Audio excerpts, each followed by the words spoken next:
Hello and welcome to yet another episode of the Fahrenheit podcast. And today's topic is going to be quite difficult. Now, it's probably the most difficult topic we have covered over here. Does God exist? Now, can you really certainly answer? Yeah, you actually kind of can. Kind of. This is my first video. Like with most of my videos, I went into it with an assumption of how it's going to go. I could say that's kind of a pseudo-intellectual approach. Since I'm doing the research and I'm already assuming a result, then I'll already be proving the result I'm assuming. Which in this case, I too was, but it turns out the result is different. So what brought me onto this topic? I recently started studying university again. I'll give you some little context to my life. I don't want to yap too much. I'm 23 years old. I was at uni 2 years ago or 3 years ago. I'm not even sure. Or some time ago. It was shitty. I didn't like it at all. I was studying logistics or something. Like I didn't like it at all, honestly. Then I went to work for 1 year into some factory, and then it wasn't as bad, honestly. But I felt empty. So weird. It was so weird. And then I decided, fuck this. So for like 2 months, I decided I'm gonna do my own business. I'm gonna work from my home. I'm gonna do some like marketing business. I think, well, I want to be narcissistic about it, but I think I could do it. But it still felt so empty. It just wasn't me. It just wasn't me. And then I realized, okay, you know what? I actually want to do what I want to do. So I started this podcast. I started studying. So I went to university. Now I'm studying philosophy and the study of religions, which I'm only now deciding whether or not I'm going to keep up with that. Like, my main thing that I want to study is philosophy. The study of religion is just kind of a side quest that I'm trying out to see if I'm going to go along with it. So it's just a short story of where I am right now. And I started the study of religions, and we have to do a paper on one of many books that were given to us to choose from. It was like Sigmund Freud, Carl Jung. And there was this one guy, Rudolf Otto. He's like a German writer that died by falling from a 20-meter tower. Apparently, like it says on the wiki that he jumped from a 20-meter tower and then died to a cough or something. That's like, I was like, what? I mean, he like jumped, then coughed once, and then died, and people are like, oh, he died by coughing. Oh my god. I was really confused by that. But well, anyways, so he's writing about the sublime. Well, to be more specific, he's writing about the holy emotion that you have. The sacred. What is the sacred? What is God? Like, why do people go towards faith? And he's describing that it's an irrational feeling, that it cannot really be rationalized. And this book kind of brought me onto this because it changed my perspective on why people even believe in the first place. And I never knew this much about it. It's quite interesting. So I thought I would share it with you. So let's go ahead. Today we'll talk about, does God exist? Now, how do we approach such a difficult topic? It seems almost impossible. Well, first of all, what I thought would be interesting is to include two categories. So, what supports the theory that God does exist, and what supports the theory that God does not exist.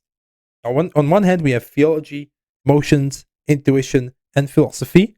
On the other hand, we have science, naturalism, rationality, and philosophy. So you can see that philosophy is here twice. So first of all, let's go into the things that say God does exist, starting off with theology. From an outsider perspective, it may seem that theology is the same as study of religions, but that's not quite true. Study of religions, or religionistics, that is more of a scientific approach. It's more objective.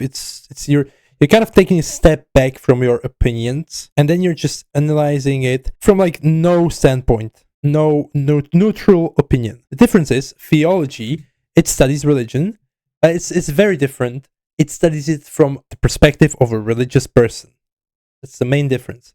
Now, what is theology? So theology, to a big point, is inherited faith / tradition. So what you're mostly studying is the faith that was inherited to us by the sacred texts. For example, the Bible, Quran. I'm not really sure how to read that shit. Now, those two, that they're however old, like centuries old, they've been given from generation to generation to generation. So theology is all about that. You study this faith, this tradition that was given to us since the fucking dawn of human beings. You have these religious leaders, kind of they convey this message to the masses, and they talk about personal experience with God. Now, here's the thing. My big problem with theology, as proof towards God's existence, is that there's kind of this cycle. Now, I have an example over here. In case you're not watching, it's a loop. It's a 2-step loop. The first step is that Bible creates the idea of God. The second step it goes to is Bible is proof for God's existence. And then it goes back to the first step though. Because if Bible wouldn't even create the idea of God, then Bible couldn't be used as proof for God's existence. Now, I think in today's day and age, we hopefully know that, well, anything is possible, yeah, sure. But we hopefully know that Bible was created by human beings. Now, Bible and sacred texts and theology in general mustn't be used as proof for God's existence. Because if Bible, now, in reality, Bible doesn't create the idea of God, because there was a person that wrote the Bible, or people that wrote the Bible, and inside their head something created the idea of God. So yeah, sure, we still have something that creates it. We have to dive deeper. We will dive deeper into that, but we cannot use the Bible because Bible is only a product of faith. It cannot be used as proof. So theology is a false proof. Theology is a result of faith, not its cause. That is why, if we want to ask the big question, does God exist, and we want to lean towards theology as proof, it is false. Now, obviously, there can be some theologists talking about what we'll be talking about, the irrational, the emotions, and the intuitions. They probably do talk about that. But if we just look at it from a perspective of, I'm going to read the Bible, and in the Bible it says that God exists, and therefore that is proof that God exists. No, that is not proof enough. We have to see why even. Why do we even think about this? And why do we think about this? Really, let's go ahead and look at the main cause of why we even have a concept of God. And that is our emotions and intuition. That is the main thing.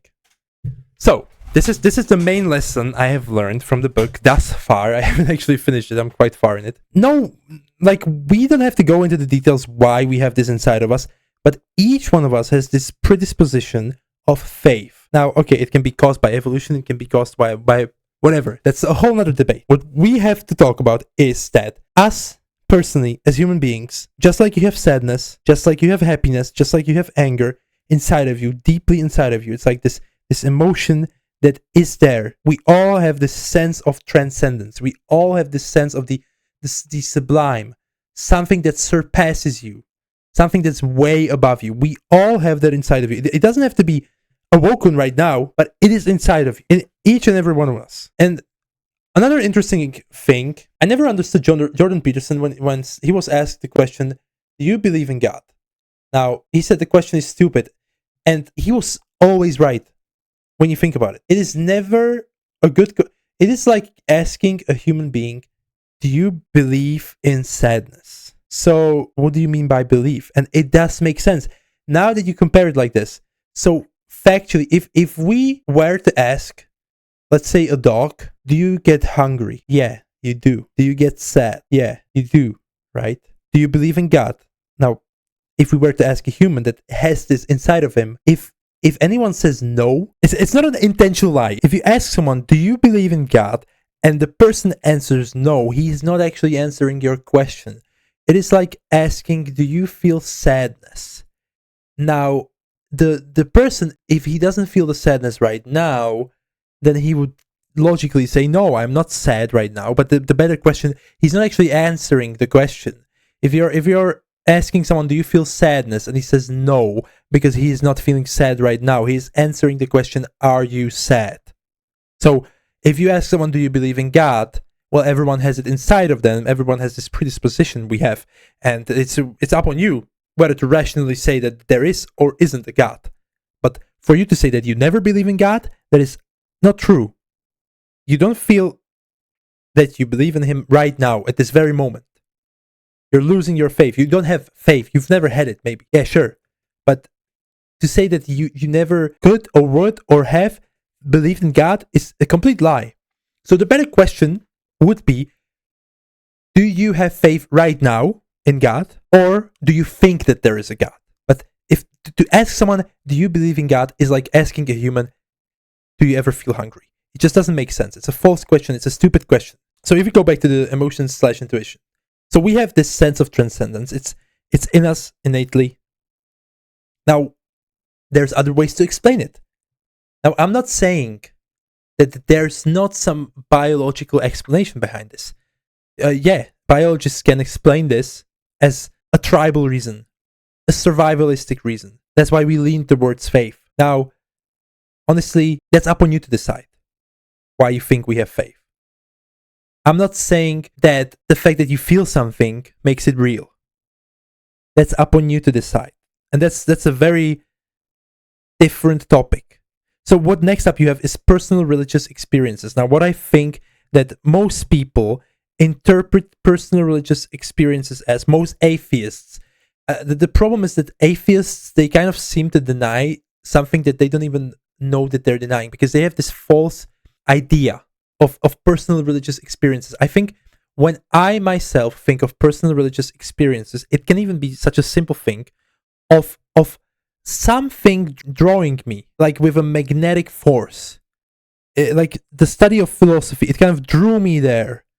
You know, I was almost like born to do it. And it's kind of drawing me with some kind of higher energy. Now that to me is a personal religious experience. It doesn't necessarily have to be that I believe in some beardy guy up in the sky. You know, that's not what a personal religious experience is to me. And that is the whole point. That's why it says it's personal. Like it has to be something personal. So, like I said, we have this innate sense of the divine and a moral intuition. There's a big argument on what is right and what is wrong. Now, this can be rationalized a lot, and I think a lot of the dogmas and the stigmas we have in today's day and age on what is moral and what is not moral, you can almost justify any act. Think of people in war. You mass murder, but you can kind of justify, you say, I did it to save these people. I did it for this reason. I did it because Jews are evil. You can justify anything, and if you're a good enough justifier, you can even convince yourself. But I think a part of faith is kind of this moral intuition that you kind of know what is right and what is wrong. You can kind of sense it. Like there's like a huge philosophical debate going on about what is right and what is wrong, but I think we can kind of sense it inside of us. Now, sure, some people, they have a twisted moral compass, but I don't even think we have to like necessarily debate it that much. It's very interesting. It's a very interesting, but it's a very subjective theme. But I think it's another part of the faith, because you have this kind of intuition inside of you. So my conclusion from this is that we naturally lean towards some kind of faith. So therefore, faith is a spectrum. Just like sadness, just like happiness, it is a momentarily spectrum, and it depends on where in the spectrum you are. Nothing in the world, as I say in like practically all of my videos, nothing in the world is black and white. You may argue that we live in the matrix, but it's not ones and zeros. It's not black and white. It's not that fucking simple, bro. No, everything is a spectrum. Just like however masculine or feminine you are, it's not just that you're a male or a female. Now, it's better to call it that. I'm not gonna do some LGBT propaganda, but I think what they got right is the fact that some people are more feminine, some people are more masculine, and it is a spectrum. Like, stop looking at the world as ones and zeros. That is just not the world that we live in. So the same thing is with faith. Faith is in us. It's in us, but it's a spectrum, and it's up on you to decide what you think about it. You don't have to agree with something you feel. If you feel happiness from something that you don't consider right, then you don't have to agree with it. If you feel with sadness, anxiety from something that you don't want to feel it from, then it is very hard, but you don't have to succumb to it. And it's the same thing with faith. You will naturally feel it, but you can just argue to yourself that it is just some other feeling you have. My big problem with this is, if you're an atheist, but you have this faith inside of you, and they do have it, and you argue that it's just a stupid feeling, and what about all your other feelings? Did you just say that about everything? Or just this rock, this stone rock? Did you say like they're just stupid feelings? No, it's like it's so, it doesn't even make sense to me. So we'll talk more about it, but this is the most important slide from this chapter we have over here. I want you to remember this. So next up, we'll skip the philosophy part because we have it for both of these, and we'll actually go into saying God does not exist. So what to us says that God does not exist? science slash naturalism. Basically, naturalism is saying that everything is caused by nature. So the more science we have, the less faith we have. Notice nowadays, depends on the locality, on the culture, on however you're raised, whatever. But in today's day and age, faith is pretty much a dying tradition. For people to go to the church, that's not a thing anymore. What's really interesting though, there was this one guy in my class. He used to go to the church. He was Catholic or whatever you call them, and he was really religious, right? But he was religious to the point that he genuinely believed the stuff written in the Bible. Now that to each and one of our classmates was kind of weird. But if you actually go around and ask normal people, I don't mean to be putting someone below their level, right? But like just like normal people, and everyone is normal. So just go around and ask people, and you ask them if they have some kind of faith. They usually they say they do believe in something. Like, it fascinates me how many people believe in destiny. Is it reasonable? Well, the more we look at science, it's not. That's why we're not traditionally. If you would go around in my country, in the Czech Republic, and ask people if they are religious, now their idea of being religious is going to the church and listening and reading to the Bible, whatever it says, and believing everything in it. And just like my classmates back then, they looked at this one guy, and so did I. We were like, who is this fool? Like 30 of us disagreeing with this one person so resolutely. It was bizarre. So our idea of faith was that if someone would ask us, are you religious? We would imagine this guy.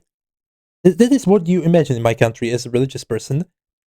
And we would say, no, we're not. Because we imagine this guy that talks about that he's seen God. He literally said to me, he's seen God in his dream. Now, I don't necessarily agree with whatever the Bible is saying. I'm not saying it's factual. I think there's reasons for why it's written this way, but I don't think the stuff in it happened, right? But the thing is, this is what is fucked up. Like, people think they are not religious. It's very complicated to explain it. But the more science we have, the less faith we have. The new God is, just like Nietzsche said, God is dead. The modern man doesn't need God. Or the new God is money. Yeah. What a great God we have. Like, people make fun of fucking ancient Greeks for believing in Zeus, for throwing fucking thunders down from the skies. And you look at them now, and we know what thunder actually is from a scientific standpoint. There is two things you have to think about. In 1,000 years, people will look back at us having money as our God and just seeing how silly we are. And another thing is, people will think, oh, they thought they had it all figured out by knowing whatever causes thunder. But you still don't really know why. Why even is there a thunder in the first place? Now, you would say, okay, well, it's caused by, I'm not sure how thunder is caused, right? Like, it's caused by rain going up the clouds and whatever storing. Yeah, sure. But why is there a cloud? Why is there rain? Why is there this? Maybe there is a Zeus after all that throws fucking thunder. So I don't fucking know. So the ancient Greeks, they knew as little as us. As like, yeah, now we can maybe expect thunder. That's good. But if you compare the average human, his amount of knowledge about thunder and an ancient Greek back then, well, what good is it? But we still don't know shit about it. Whether or not it's just nature, it's gonna storm. There's gonna be a thunderstorm anyway. So I'm gonna look at it with an open mouth and be like, oh, just like the ancient Greek did. He's gonna have more fantasy because it's like he doesn't have an explanation about it. It's like if we were to see a fucking UFO fly down the Earth for the first time with this unexplainable thing, big green-headed guys would come out of it. We'd also look like this fucking ancient Greek guy. We'd be like, what is that?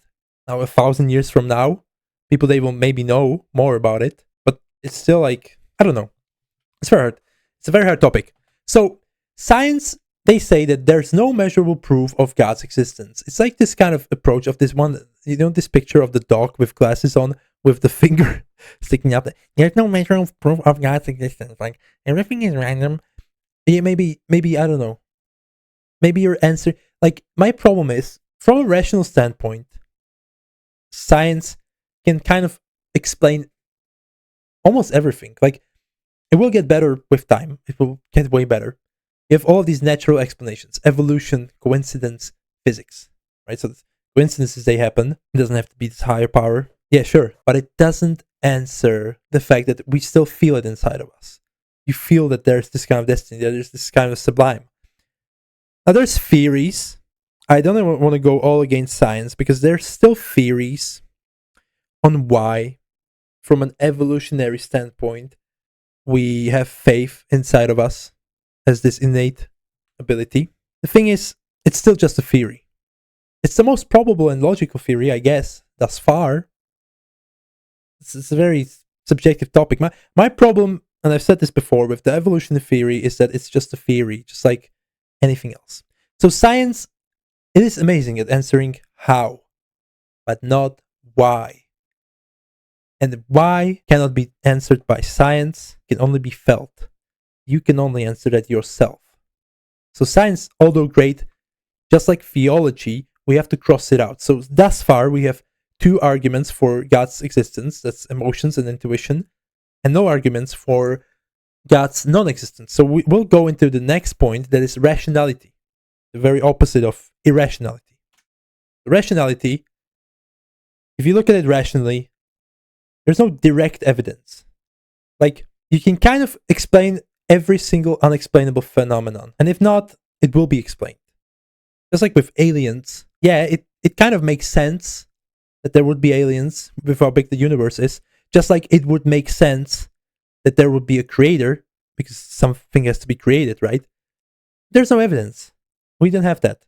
There's no direct evidence. And just rationally think about that. Well, if there's no evidence, then there cannot be a murderer, right? Like if you're gonna prove that someone murdered someone, you need evidence. Therefore, you cannot be certain in it. You can have a theory, and maybe you're right. Just from a rationality standpoint, you cannot be certain. We're talking about certainty. So the thing is, rationally speaking, we don't know there is a God. Religions are made up by people and all different. That's a very important point. That to believe in Bible's God, like, then why do fucking Saudi Arabians have Allah? Like, why do Islamic people have Allah? Right? Like, why do people in Asia have Buddha? Like, why does everyone believe in something different? There's parallels. There are parallels in religions, but it's a rational standpoint to look at it and be like, well, why should I believe this one religion when this other religion is telling me something different? And then it's more rational to believe no one, and that's very reasonable. It's like two people trying to manipulate you to their side. Well, it's most rational to just pick no side. And then also, cultural dependence. It's very important. You see that whatever culture you live in, that's why some cultures in today's day and age are still way, way more religious than others. So you have to see that we're kind of like water, like Bruce Lee said. You have to be like water, you have to be without shape, you have to fit into every situation. That's what we humans are. So if you need religion in your culture, you will most likely be religious. In my culture, my country, you don't really need it. So why be it?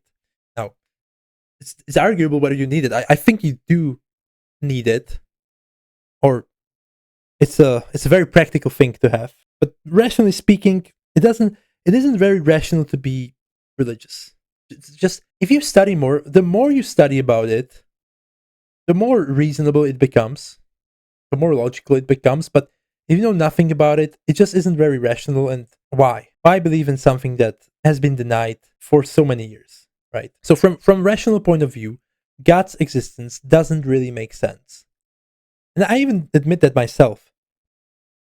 I'm kind of on the spectrum. I am religious, but I say that from a rational standpoint, just straight up thinking about it, I'm not like staking my life on it. You know, if someone were to say to me that there is no God, I wouldn't be like, oh, there isn't? I'd be like, okay, I thought there is. But yeah, it's like it's very probable that there isn't. But you'll be surprised at the conclusion. I'm saying this, but the conclusion. So then, okay, so I'm going through this process, and I'm like, fuck. So how do I crack this problem? Does he exist? Does he not? There's some kind of God, some kind of creator. It doesn't have to be this one God.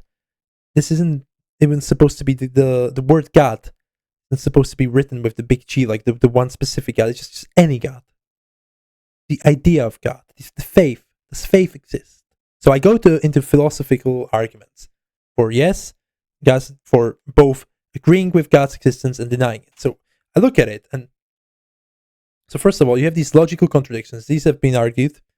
Why is there evil on the earth? And then you have the omnipotence paradox, right? So what this is that if God is all powerful, then therefore can he create a stone that is so strong that he himself cannot even destroy it? And if so, is he all powerful because he wouldn't be able to destroy that stone? But if he can create something that cannot surpass himself, then he is not all powerful, right? I'm not sure how the argument goes. It's a very complicated topic to get into, but from a logical standpoint, the problem I have with this is whether or not there is a God, we give him these characteristics. If he is, he just is. And how you describe him is on yourself. So to say that God is all loving, all powerful, no, he doesn't fucking have to be. Why is there evil on the earth? Well, maybe God isn't a nice guy. Maybe God just fucking, I don't know. Maybe we're just a giant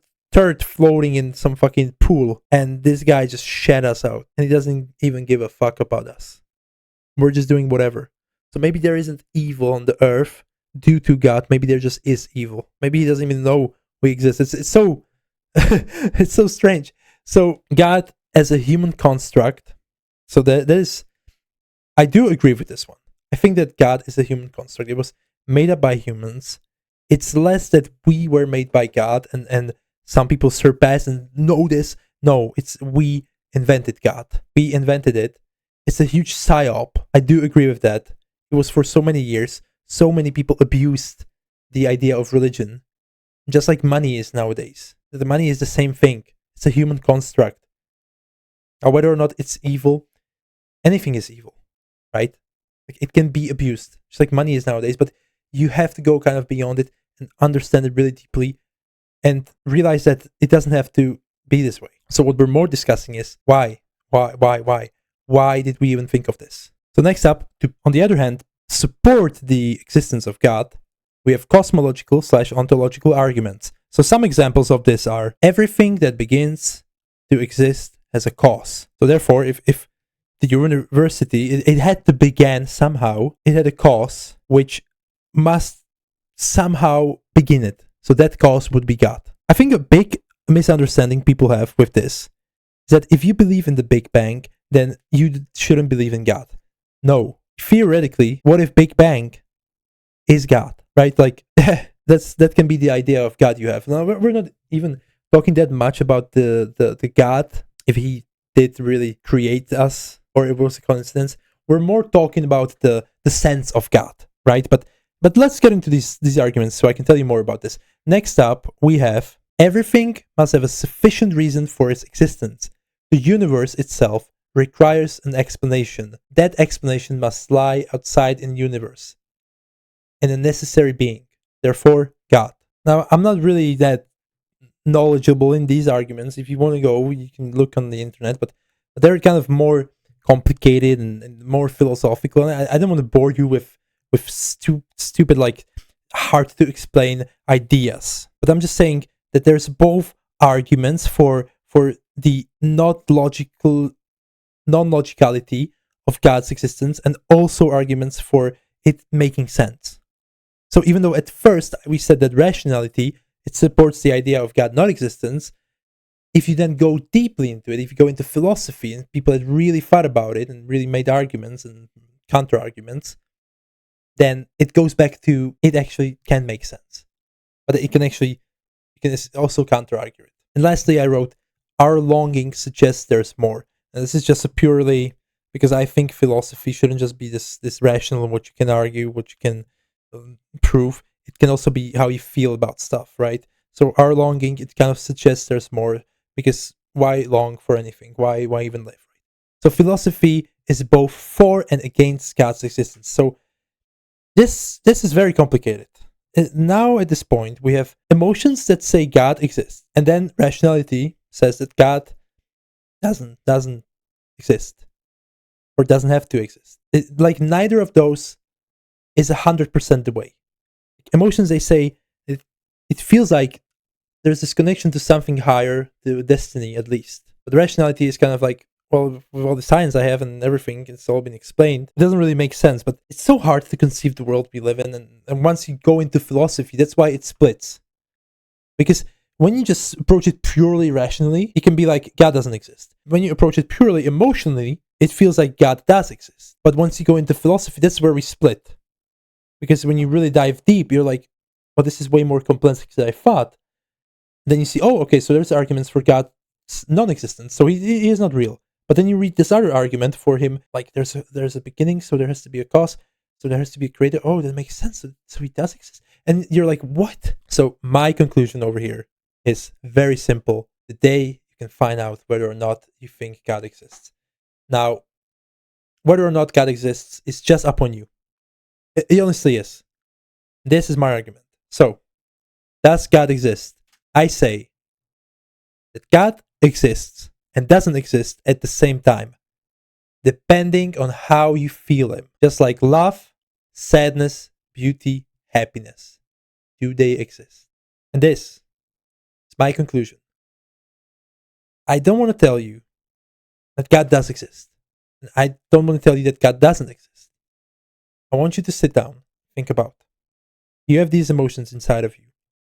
For you, the experience you are experiencing is real. Do you experience it all? Sadness.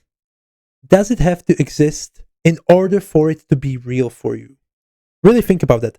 Does sadness, does love have to exist in a material world right in front of you in order to be real for you? Now, we can study it all we want. You can say it's just chemicals in the brain. Yeah, like that's a way to approach life. It's fucking retarded, bro. Just because you can give something a name, we named it chemicals, right? Like, just because you can study how it works doesn't mean you don't feel it. It's still there. It's real for you, right? Like, why would you say it's not real? Like, I have this glass bottle in front of me. Just because I can look at it and analyze it and throw it against the wall and destroy it, does it mean it wasn't real? It's up on you to decide. So I want you to really dive deep into yourself and ask yourself, okay, so I have all these emotions, sadness, I have love, I have whatever it is. And does this exist? Is this real? If you say yes, then God exists. God doesn't have to exist in order to exist. That's the whole point. He may even exist, just like we do, in our world, whatever we conceive, right? But he doesn't have to literally exist. You dream at night. Are dreams real? Well, they're just ideas in your head. Yeah, sure. But do you experience them? Do you dream? Yeah, you do. Do you feel God? Do you feel destiny? Do you feel like there's something more? Do you feel it? Yeah, you do. So why say that love is real and God isn't? So God doesn't have to literally exist for us to feel him. And if you do feel him, depending on how you feel him, he does exist. Because if it does exist for you, then it is real and it does exist. And then don't let nobody tell you that it isn't. Like, if you have some passion in something, if you have sadness, don't just let other people go with their little stupid rational arguments. Well, did you know it's just a chemical in your brain? Did you know you're just being manipulated? It is real for you, and it does exist. It's up on you to decide. Like, don't let nobody tell you nothing, bro. Like, they have their own things that they're being quote unquote controlled by. But if it is real for you, it does exist, and that's the way I'm gonna go about this. So thank you for listening, thank you for watching, and ask yourself this question. Honestly, ask yourself and let me know. See you.